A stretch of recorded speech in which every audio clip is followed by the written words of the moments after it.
자, 이번 시간에는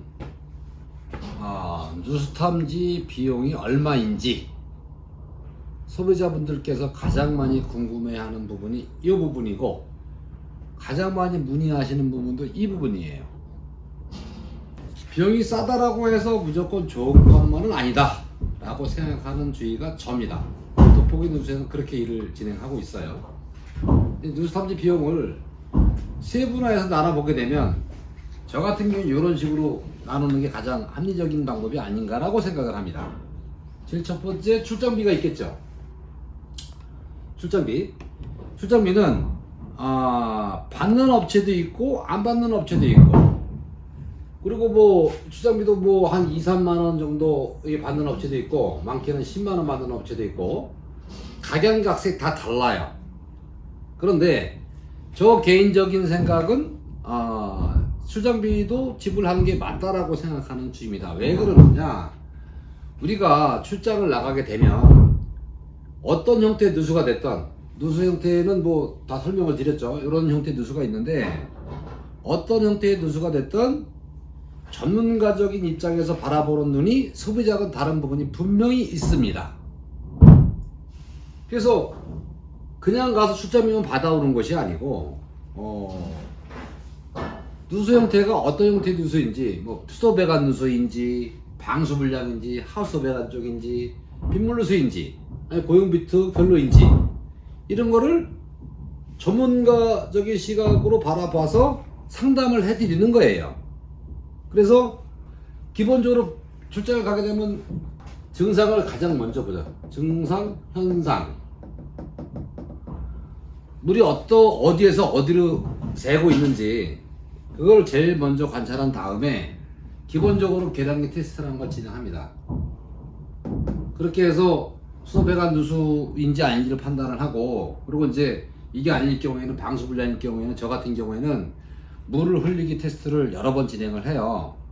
그렇게 해서 방수 불량이 아니다, 그러면 또 하수 배관도 마찬가지 그런 형태로 테스트를 해보고, 빗물 누수 같은 경우에는 이거 테스트하는 거 같은 경우에, 저 같은 경우에는 상당히 오랜 기간이 걸려요. 바로 되는 것도 아니에요. 이거는 빗물 누수 같은 경우에는 며칠씩 걸리는 경우들도 있어요.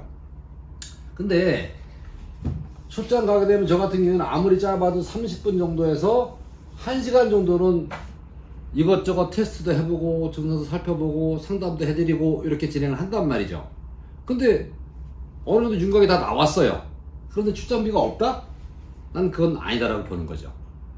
물론 이제 뭐 추가적인 일을 해서 좀 더 일을 진행해가지고 검사도 진행하고, 공사도 진행하고, 뭐 추가 공사도 진행하고 해서 자기가 원하는 비용이 무슨 뭐 70만원이네, 뭐 150만원이네 다 있겠죠. 그걸 받기 위해서 출장비를 없다라고 얘기할 수도 있겠지만,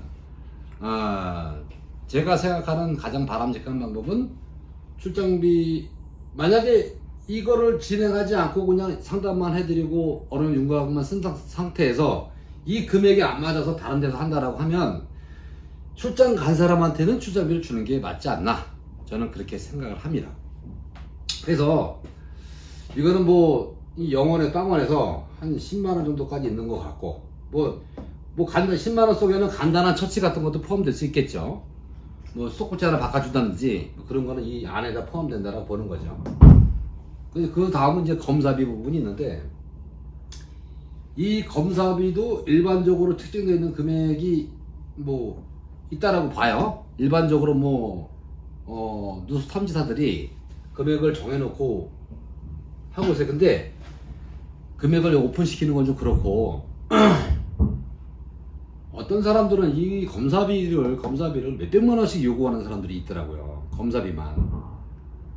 근데 그것은 제가 가지고 있는 상식 범주 내의 일들이다 보니까 그건 아니지 않을까 싶어요. 대부분 이제 일반적인 누수 탐지사들은 뭐 이 범주 내에, 보통 몇십만 원 정도 됩니다.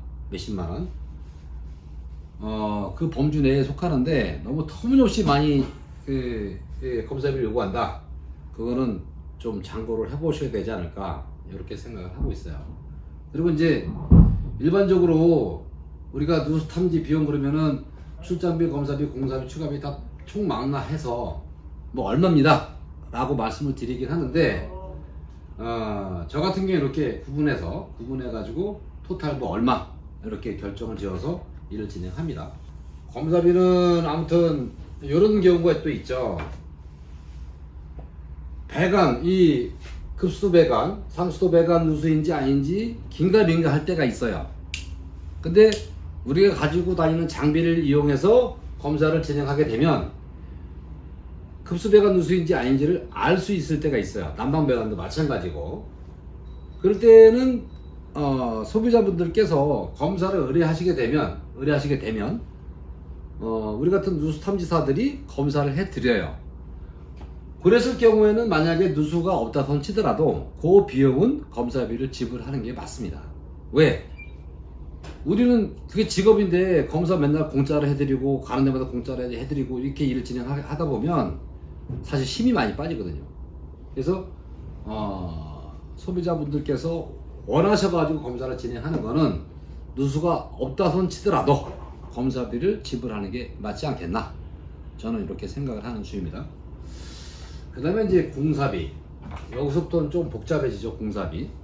이 검사라고 하는 거는 대부분 이 수도 배관 누수일 때 해당이 되는 겁니다. 우리가 가지고 다니는 장비들 대부분이 수도 배관에 모든 포커스가 맞춰져 있다 라고 생각하시면 되고, 뭐 하수 배관 같은 경우에도 장비들이 있긴 있어요. 있어봐야 뭐 내시경 정도나 뭐 있을라나? 내시경? 근데 이거는 사실상 내시경은 하수 배관 속에다 집어넣는다 손 치더라도 이게 구멍이 뚫렸다든지 크랙이 났는데 크랙이 좀 갭이 크다든지 그런 거 외에는 보이질 않기 때문에, 사실상 하수 배관 누수를 찾는 방법은 어떤 장비를 이용해서 찾는다라기보다 그 누수 탐지사가 가지고 있는 노하우로 찾는 게 가장 맞지 않겠나. 뭐 물을 흘리기 테스트도 해보고 먹물 테스트도 해보고, 어떤 사람은 물감도 푼다 그러는데 여하튼 하수 배관에는 특별한 장비가 없다 이렇게 이해하시면 될 것 같고요. 또 검사비는 이제 그렇게 되고, 이제 다음은 이제 공사비인데, 이 공사비도 천차만별이에요. 공사도 똑같은 공사도 쉬운 부분이 있고 어려운 부분이 있겠죠. 뭐 저 같은 경우에는 큰 차이는 두진 않습니다. 큰 차이는 두진 않아요. 쉽거나 어렵거나 제일 쉬운 데는 방바닥인 것 같아요. 방바닥은 한 저기 난방배관 한 요만큼만 까면 대부분 다 있으니까, 난방배관은 다 공사를 할 수 있으니까 한 5전이나 뭐 한 6전이나 그런 정도만 까면 대부분 공사를 진행할 수가 있습니다. 난방배관 같은 경우에는. 근데 이제 저기 냉수배관이나 온수배관인데 이 배관이 깊이 있는 것들은 막 보통 뭐 30전, 40전 있는 것들도 있고, 제 경험으로 미뤄봐서는 아주 깊은 데는 이 배관이 1900 깊이, 그러니까 1m 90cm죠. 지면으로부터 1m 90cm 정도 파가지고 거기서 공사를 한 경우도 제가 봤어요. 제가 경험을 했어요. 그리고 어디서 또 보니까 어떤 사람은 3m를 팠다라고 하더라고요. 3m. 그러면 공사를 진행할 때 한 5, 6cm 정도 파서 일 진행하는 거하고 3m씩 파서 일 진행하는 거하고 공사비가 같을 수는 없겠죠. 근데 어떤 분들은 여기 이 비용 전체를 100만 원에 책정을 했다라고 감안한다라고 했을 때 이게만 쉬운 공사비 100만 원이었다. 근데 땅을 갖다가 3m씩 파고 공사를 했어도 뭔 소리냐, 당신이 100만 원에 얘기했으니까 난 100만 원밖에 못 준다 라고 주장하시는 분들이 계세요. 근데 그거는 바람직하지 않은 게 아닌가 라는 생각을 합니다. 왜? 예를 들어 3m 땅을 팔라고 치면은요, 무조건 포크레인이라는 장비가 들어와야 돼요. 포크레인 하루 쓰는데 60만 원 정도 합니다. 60만 원? 처음에 일 들어갔을 때 당시에 이 추가비 부분을 얘기하고 들어가는 사람들이 물론 있을 수도 있겠지만 깜빡 잊고 이 추가비를 얘기 않고 들어가는 분들이 계시단 말이죠. 그렇다고 해서 처음에 100만 원 얘기한 걸 가지고 계속 100만 원만 고집한다라고 한다면 현장 일하는 사람들, 우리같이 현장에서 일하는 사람들은 일하기가 너무 곤란하지 않을까. 그래서 적절하게 협의를 하셔서 추가비를 처음에 가격 논할 때, 가격 계약을 할 때 추가비 얘기가 없다고 치더라도 너무 어려운 거 같은 경우에는 공사비를 추가비로 좀 줘야 되지 않을까라는 게 제 개인적인 판단이고요. 일반적으로 공사비도 업자들마다, 탐지사들마다 정해진 가격들이 있는 것 같아요. 이거 뭐 저는 뭐 머릿속에는 얼마 정도 받는다 다 있지만 그 구체적인 금액 말씀드리면 혹시나 현장에서 일하는 분들 혼란이 생길까 싶어서 거기까지는 오픈 안 하도록 하겠습니다. 또 한 가지 민감한 부분, 저 같은 경우에는 이렇게 추가비를 한 번에 또 나열을 해놨는데 이 추가비를 생각하지 않는 분들이 많이 계시더라고요. 무조건 100만원이면 100만원. 예를 들어서 난방배관 작업을 하는 중이에요. 한 군데 보수를 했어요. 한 군데. 네? 한 군데 보수를 했어요. 한 군데 보수하는데 만약에 100만원 기준이라고 한다면 한 군데 찾기 위해서 누수 탐지를 진행을 해서 뭐 1시간이 걸렸던 2시간이 걸렸던 3시간이 걸렸던 진행을 하겠죠. 찾았어요. 그래서 보수를 해서 끝냈어. 거기서 끝나는 게 아니고 끝나고 나서 또 압을 넣겠죠. 공압을 넣죠. 근데 또 한 군데가 새, 두 군데째 새. 그럼 저 같은 경우에는 만약에 100만원 책정됐다고 치더라도 이 두 군데 세고 세 군데 세고 이런 거 관련해서 일반적으로는 저는 말씀을 드려요. 추가비가 얼마다라고 말씀을 드려요. 여기까지는 그렇다고 쳐요. 만약에 말씀 못 드려서 못 받았다라고 가정을 해보고 세 군데가 세고 네 군데가 세고 다섯 군데가 세고 여섯 군데가 세고 일곱 군데가 세고 이렇게 무한정 막 한 배관에서 이렇게 막 셀 때가 있어요. 그거를 추가비도 없이 그냥 두 군데고 세 군데고 열 군데고 찾아서 해라 라고 얘기를 하면 그거는 일이 진행이 정상적으로 되질 않습니다. 그리고 그런 배관은 이미 못 쓰는 배관으로 판단을 해서 말씀을 드리기 때문에 그런 것들은 더 이상 진행해서는 안 돼요. 저 같은 경우 개인적으로 첫 번째 찾아가지고 보수를 하고 나서 두 번째까지는 찾아요. 두 번째 찾고 나서 또 공압을 또 넣겠죠. 그래서 넣는데 또 샌다. 세 군데가 세 번째가 또 있더라. 그러면 세 번째부터는 진행을 하지 않습니다. 왜? 이 배관은 이미 못 쓰는 배관이에요. 못 쓰는 배관 지난번에 설명을 드렸는데 엑셀 배관 경화된 거 하고 그 다음에 무슨 배관? 동배관 전부식. 이게 대표적이죠. 여기저기 뭐 세 군데, 네 군데, 다섯 군데 계속적으로 누수가 발생하는 배관 대표적인 것들이 이런 것들이죠. 엑셀 배관 경화된 거, 동배관 전부식. 그런 것들은 여하튼 첫 번째 거 찾아놓고 나서 두 번째 거를 찾아서 한다라고 했을 때는 추가비가 발생하는 게 맞다. 근데 뭐 이 추가비를 뭐 5만원 받는지 10만원 받는지 50만원 받는지 한 군데 추가할 때 그거는 업자들마다 탐지사들마다 다 다르지 않을까. 저도 뭐 받는 기준이 있습니다. 적절한 선에서 추가비를 받죠. 한 군데 초과하는 누수 같은 경우에 그렇다는 말씀이고, 두 번째로는 추가비가 발생하는 게 이를테면 이런 거죠. 이게 싱크대하고 장동이라고 메모를 해놨는데 난방배관이면서 방바닥 이게 장판으로 돼 있어요. 장판으로 돼 있는 경우에는 공사가 쉽습니다.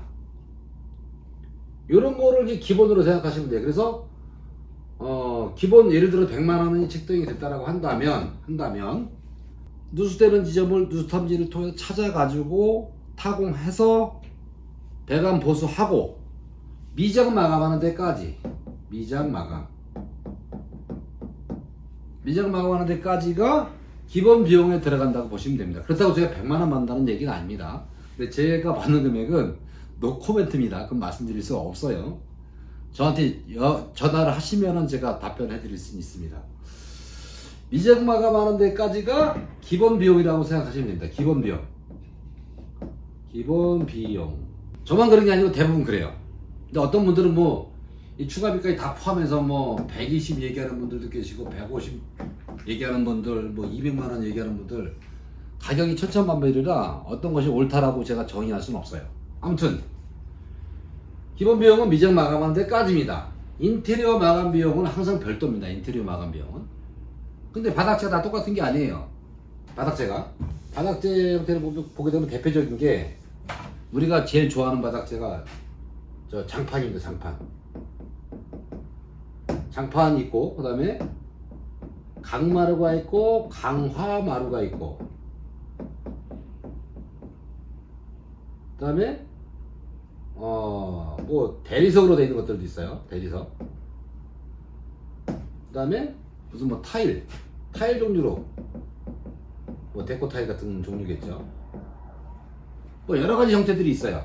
근데 내가 기본을 미장 마감하는 데까지라고 말씀을 드렸는데, 미장 마감하는 거 플러스 알파 누수 위치가 싱크대 아래쪽에 있는 것들이 많이 있어요. 또는 장롱 아래쪽에서 누수가 맞는 경우는 많이 있어요.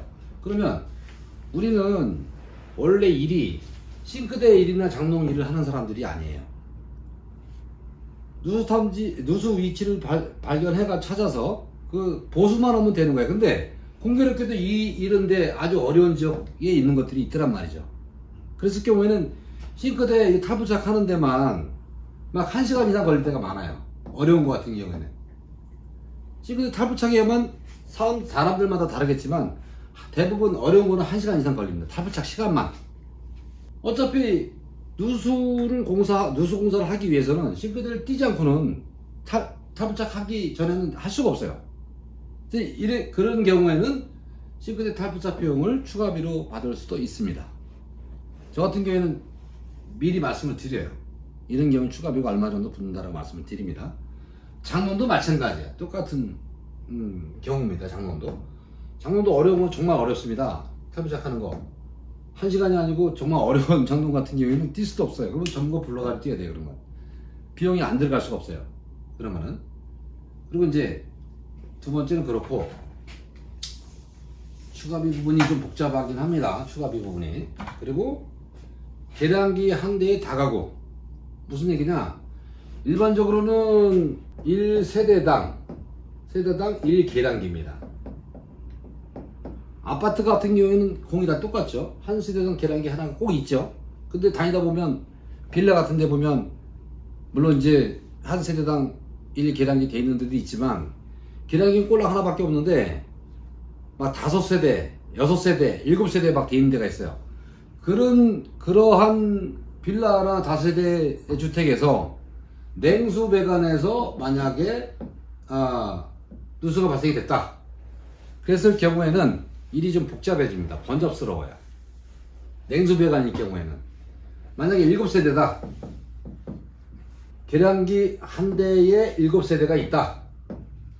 그러면 7세대를 모조리 다 통제를 해야만 됩니다. 냉수 배관에서 누수가 발생했을 경우에는. 통제를 안 했을 경우는 일이 진행이 안 됩니다.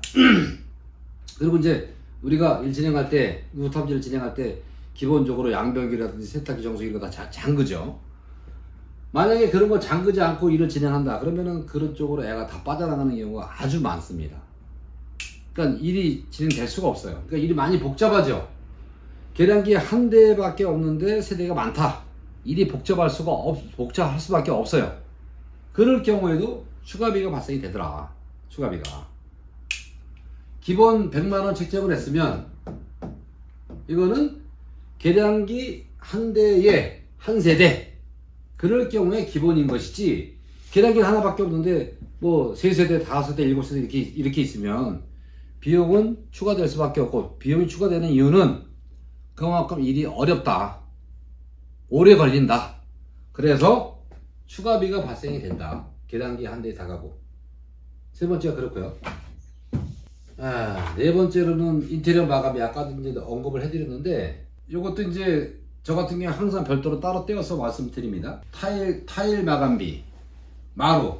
저 같은 경우에는 이런 정도는 제가 다 마감을 해드려요. 마루 중에서도 이제 강마루가 있고 강화마루가 있는데, 이 강마루는 제가 마감을 못합니다. 강마루는 이건 본드바디 마루라 그래가지고 바닥에다가 마루를 갖다가 본드 붙여가지고 시공하는 게 강마루인데, 이거는 한번 훼손이 되게 되면 마감이 안 돼요. 물론 이제 기술적으로 잘 떼가지고 자른 자국이 있다던 치더라도 그거만 딱 붙여서 마감을 하는 경우도 있긴 한데, 그렇다 하더라도 기본 되어 있는 그 상태대로 마감이 안 됩니다. 깔끔하지가 않아요. 그래서 깔끔하게 마감을 하시려면 요거는 별도로다가 강마루 취급하는 업자를 연결하셔가지고 별도로다가 마감을 진행하셔야 됩니다. 이 강마루 같은 경우는 조립식이다 보니까, 끼워 맞추기 방식이다 보니까 요거는 마감을 별도로 해드립니다. 다만 이제 원상태 그대로 원상 복구가 되느냐, 물론 그럴 때도 있긴 하지만 강화마루를 탈착시킬 때도 그렇고 원상 복귀하는 과정에서도 그렇고 조금씩 훼손되는 경우들도 있어요. 그거는 사전에 제가 다 말씀을 드리고 이제 일을 진행하는데, 그런 경우에는 조금씩 파손되는 것 같은 경우는 저희가 변상하지는 않습니다. 모르겠어요. 그것까지 변상 얘기하고 하시는 분들이 있는지 모르겠는데, 저 같은 경우에는 그렇게 일을 진행합니다. 사전에 양해를 구하고 이거 탈부착하는 과정에서 강화마루 조금씩 훼손이 되더라도 이해를 해 주셔야 됩니다라고 말씀을 드리고 일을 진행하죠. 근데 이것도 강화마루도 추가비가 발생할 수밖에 없는 게, 일단은 누수 탐지가 어려워요. 누수 탐지가 난해하고 어렵습니다. 잘 들리지가 않아요. 왜 그러냐? 강화마루 아래 스펀지 같은 그 얇은 막이 형성이 되어 있어요. 거기서 누수를 많이 흡수를 해버리는 거죠. 그 스펀지 같은 그 얇은 막이. 그 위에 또 마루가 깔아져 있으니까 아무래도 일반 장판으로 되어 있는 바닥재보다는 누수 탐지가 난해할 수밖에 없겠죠. 그래서 이 강화마루도 거기다 또 탈부착하는 과정도 또 꽤 오랜 동안 시간이 걸리고 마감하는데 시간이 오래 걸립니다. 강화마루도. 그래서 이것도 추가비가 발생이 되더라. 타일도 마찬가지고요. 타일도 뭐 한 장 깼든 두 장 깼든 뭐 5장 깼든 타일 마감을 별도로 진행을 해야 되는 거고, 이것도 시간이 꽤 오랜 시간이 소요가 됩니다. 그래서 뭐 조금 깨면 조금 받고, 좀 많이 깼다 하면 이제 많이 받고, 그렇게 되는 거죠. 많은 양을 깼다 그러면은 그렇게 되는 거고. 그리고 이제 또 민감한 거가 뭐냐면 이 공장 상가. 요거는 추가비라기보다 가격 책정 자체가 기본 가격 자체가 다릅니다. 공장이나 상가는. 이런 경우에는. 왜 그러느냐? 얘는 반드시 웬만해서는 다 포크레인이 들어가야 돼요. 포크레인 장비가 없이는 일 진행하기가 참 어려울 때가 많습니다. 이제 메인 배관일 경우 대부분 그렇죠. 메인 배관. 공장 같은 경우에, 큰 데 같은 경우에 제가 거리가 계단이 있는 데로부터 시작해가지고 저쪽 건물 있는 데까지 거리가 200m 넘는 데를 봤어요. 200m. 그러면 예를 들어서 일반 가정집 기본 경비를 100만 원이라고 가정한다라고 했을 때에, 이거는 뭐 거리가 이쪽에서 저쪽 멀어봐야 10m 내외거든요. 그런 거 하고, 어떤 거는 막 200m씩 되는데 그거 누수 탐지 다 찾으려면 너무나 깝깝합니다. 찾기도 많이 힘들 뿐더러, 그리고 이것저것 저 같은 경우 가스를 주로 많이 쓰는데, 가스통 같은 경우 가정용 같은 경우는 요만해요. 가스통. 그거 한 통 가지고 일반 가정에 한 4번 정도 쓰죠. 4번 평균. 조금 쓰면 3번, 많이 쓰면 5번, 4번 내외를 씁니다. 근데 이 공장 들어갈 때는 가스통이 용량이, 이거 용량이 한 5배 되는 사이즈 2만원 거를 가지고 들어가면 이따만한 거 한 1200이나 되려나? 큰 거 있어요. 큰 통. 그거를 몇 개씩 가지고 들어가요. 그래도 어떨 때는 그 몇 개씩 가지고 들어간 것을 다 써버릴 때도 있어요. 아무튼 이것저것 곤란한 점들이 많더라, 공장 같은 경우에는. 그래서 기본 가격이 이 누수 탐지 비용 책정되는 것보다 적어도 한 2배 이상은 미니멈입니다. 미니멈은 2배에서 많게는 뭐 한 1,5배 뭐 이렇게 책정이 되겠죠. 기본 가격부터가 다르더라. 많이 책정될 수밖에 없겠더라. 이 상가도 마찬가지. 상가는 이제 뭐 계단기로부터 건물까지 200m 이렇게 형성되는 것들은 물론 없어요. 그래도 일은 공장하고 비슷하더라. 그래서 기본 가격도 이 가정집 누수 탐지 비용 책정되는 거에 비해서 두세 배 정도는 높을 수밖에 없더라, 미니멈. 이거 외에도 뭐 제가 다 나열하지 못했지만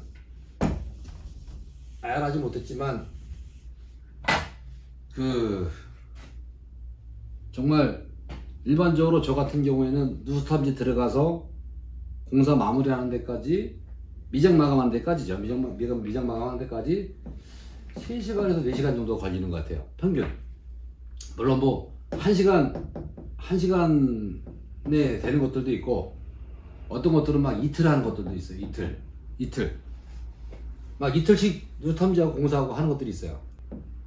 그러다 보니까 이게 이틀씩 하는 거는 상당히 난해한 것들이겠지, 난해한 것들. 근데 예를 들어 기본 가격을 100만 원을 책정을 했는데 100만 원은 제가 받는 가격이 아닙니다. 다시 한번 말씀드리지만 책정을 했는데 3시간, 4시간 할 때도 100만 원이고 이틀 할 때도 100만 원이고, 그러면 누수 탐지사는 좀 억울하지 않을까요? 물론 이런 건 있겠죠. 당신 실력이 없어서 그런 거 아니냐, 예? 근데 실력 좋은 사람들도 오래 걸릴 때가 있어요. 예를 들어서 3m를 파야 되는 상황이다, 예? 그럼 오래 걸릴 수밖에 없습니다. 이건 내가 이 사람한테 물어보지는 않았지만 아마 며칠 걸렸을 것 같아요. 3m 파가지고 터널을 파놨어요. 이 말씀은 드리면 안 되는 거 아닌가. 여하튼 이런 것들도 처음에 다 일일이 저 말씀을 디테일하게 드리지 않았던 치더라도, 이게 너무나 난해한 공사였거나 누수 탐지하는데 너무 난해했다 그러면 적절하게 추가비를 주셔야 되지 않을까, 저는 그렇게 생각을 하는 주입니다.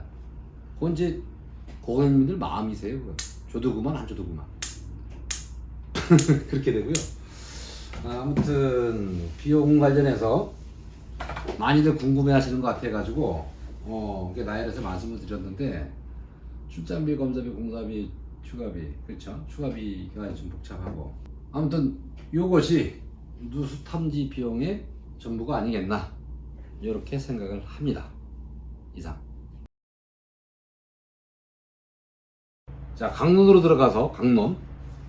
그러면 도대체 도포기 누수에서는 얼마 정도의 비용을 받습니까?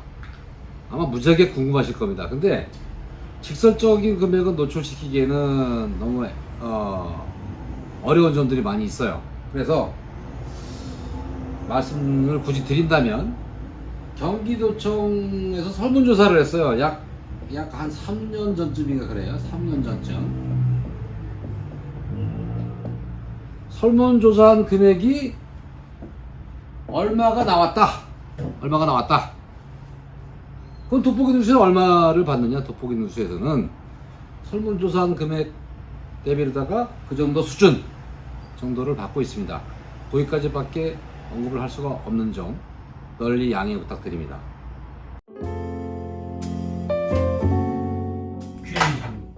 Q&A. 그렇다면 사장님께서는 누수를 못 찾으면 비용을 받는 중인가요? 안 받는 중인가요? 누수를 찾지 못했다. 원칙상으로는 누수 탐지사가 누수를 찾는 직업이잖아요. 그게 본업이고 전문가라고 말하는 사람들의 집단이란 말이에요, 누수 탐지사가. 근데 누수 탐지사가 누수를 찾으러 가서 누수를 못 찾았어요. 그러면 원칙상으로는 누수가 빵원인 게 맞죠, 비용이. 그런데 이제 빵원이라고 말씀을 드렸지만 이런 경우가 있어요. 찾지는 못했는데 배관 누수다라고 의심되어 이제 갔는데, 애매모호한 경우에 이제 소비자분이, 고객분들이 검사를 요청하는 경우가 있죠. 검사를 해달라고 요청하는 분들이 있어요. 만약에 배관 누수가 아닌데 검사를 진행했다, 그럼 당연히 누수가 없다라고 진단이 되겠죠. 누수가 없는데 진행을 해달라고 요청을 하셨어요. 그랬을 경우에는 이 검사비는 주셔야 되는 게 맞아요. 검사비는. 근데 검사비도 못 주겠다고 떼쓰시는 분들이 계십니다. 그렇게 하시면 안 됩니다.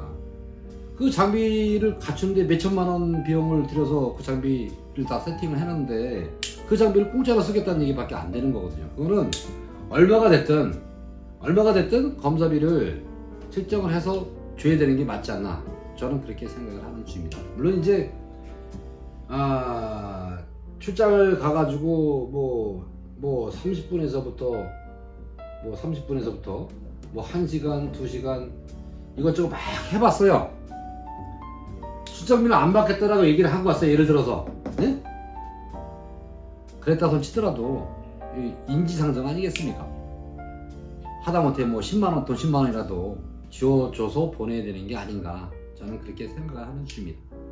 그 또한 고객님들 마음이세요. 이상 또 있어요? 없습니다. 네.